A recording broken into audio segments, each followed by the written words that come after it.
Before we start, I want to give the credit to T. Polly. He commented on our previous video here. The official Call of Duty channel dropped a new cinematic for Black Ops 6 that actually hinted at some new lore. Color me shocked. I had no idea. I didn't even see this, but he sent me the link as well, and I was able to watch it. And it actually is pretty cool, and I agree with him. Color me fucking shocked. Because they finally dropped a good, real fucking cinematic that actually makes it feel that it's a continuation of the story. It doesn't feel like some BS that they put out into Warzone and just kind of put it together and now it's supposedly part of the story, but it actually just feels like online multiplayer shit. This is a conversation between Russell Adler and Frank Woods. Russell Adler is at a rogue hideout. This takes place in 1991 in the outskirts of Avalon, December 15, 1991 to be exact. Now, apparently here we see Russell Adler kind of finding this information, this stuff that maybe Woods provided for him, sent to him or something like that. And Woods is telling Adler that maybe Jason Hudson in 1989 found the silver bullet to Pantheon 2 years before this event that we're seeing now. You know, obviously we know that Hudson ended up dying in that year, 89, I believe, but he was already on Pantheon's ass. I don't know if you had the pleasure of working with Jason Hudson.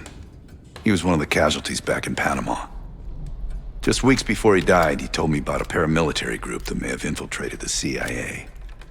Guess what they were called?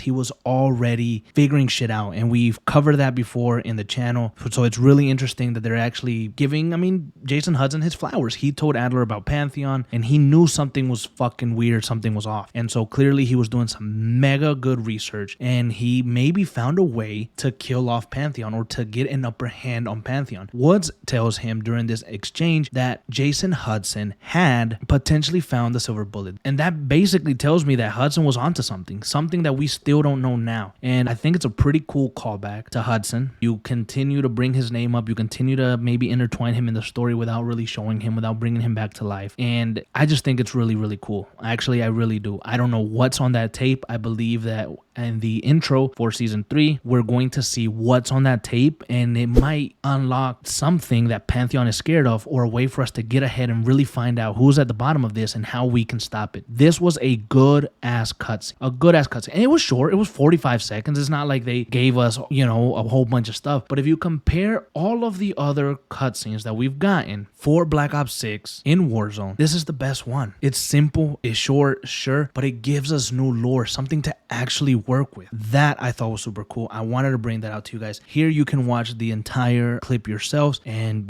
tell me in the comments below what you think Jason Hudson found 2 years ago that can potentially help us stop Pantheon now.